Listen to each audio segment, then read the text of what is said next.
पुढच्या एका मोठ्या बातमीकडे वळतोय। ट्रम्प यांनी काश्मीरच्या मुद्द्यावरून मोठं वक्तव्य केलेलं आहे।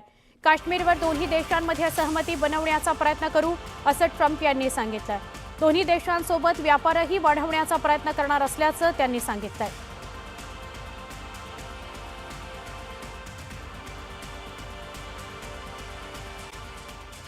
कुठे गेले सगळे भक्त अंधभक्त?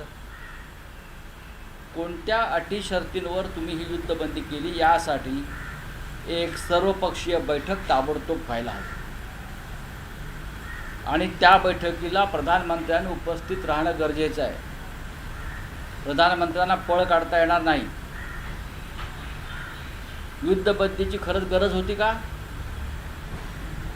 पाकिस्तान काय लाहोर ताब्यात आलं, कराची ताब्यात आलं, इस्लामाबादमध्ये बॉम्ब टाकले, मग माघार घ्यायची गरज काय?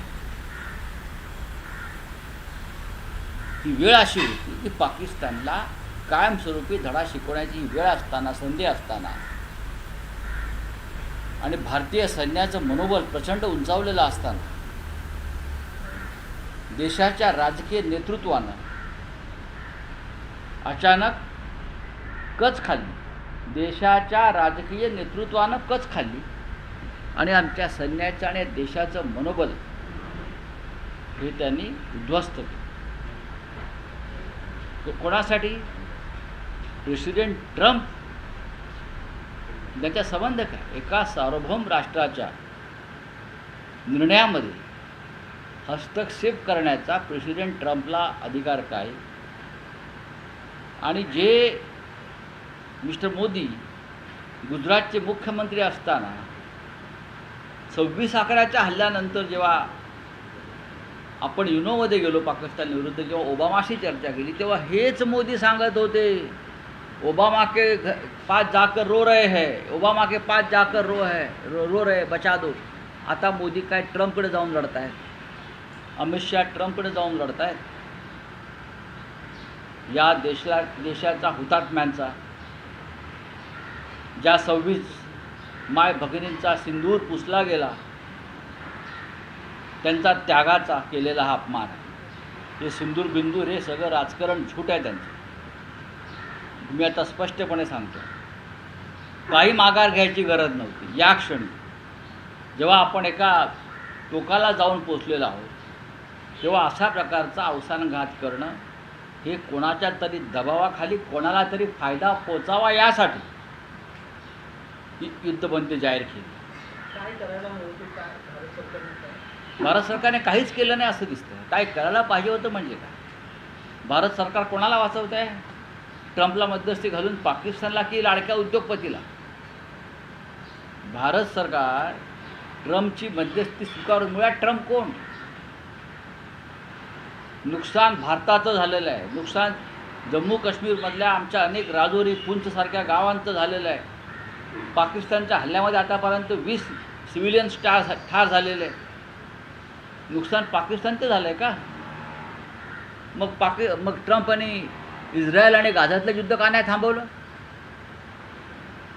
ट्रम्प यांची मध्यस्थी जर मान्य केली जाते जगात, मग गाझा पट्टी बेचिराग केली। गाझा पट्टीमध्ये लाखो लहान मुलं, बालकं, वृद्ध, महिला या बेचिराग केल्या। एक देश उद्ध्वस्त केला आणि ट्रम्प हे ठामपणे इस्रायलच्या मागे उभे राहिले। पण यावेळेला ट्रम्प, मोदींचे मित्र ट्रम्प, माय फ्रेंड डोनाल्ड, हे भारताच्या मागे उभे राहिले का? नाही उभे राहिले। दोन्ही देशांशी आमचे चांगले संबंध आहेत म्हणाले।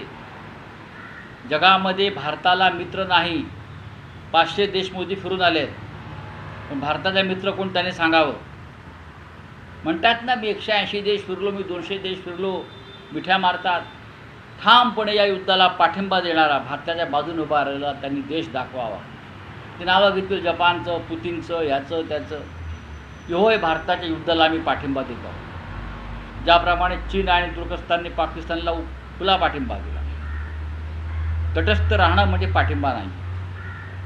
हे महाशय जगात फिरत असतात, या देशातून त्या देशात, त्या देशातून त्या देशात। कोणत्या देशाने आम्हाला पाठिंबा दिला हे त्यांनी जाहीर करावं आणि त्यासाठी सर्वपक्षीय बैठक ताबडतोब घ्यायला हवी आणि अमेरिकेच्या पापानं वॉर का थांबवलं आमचं? हा त्यांचा पापा असेल, या देशाचा पापा नाही आहे. तुम्ही पापा घेत बसा त्यांचा, आम्हाला काय पडलेलं नाही आहे. पण या देशाची बेआबरू झालेली आहे, या देशाच्या भावना दुखावलेल्या आहेत. 26 महिलांचं सिंदूर जे पुसलं गेलं अतिरेक्यांकडून, ते 6 अतिरेकी कुठे आहेत? मी सर्वपक्षीय बैठकीत सांगितलं होतं, जोपर्यंत ज्या 6 अतिरेक्यांनी 26 महिलांचं कपाळावर सौभाग्य पुसलं त्यांचा खात्मा होत नाही, तोपर्यंत ऑपरेशन सिंदूर पूर्ण होत नाही. कुठे आहेत ते 6? काय करतायत ते? कुणी गुडघे टेकले म्हणायचे? दुर्दैव आहे आमचं की असे राज्यकर्ते आम्हाला लाभले. लोकांना इंदिरा गांधींची आठवण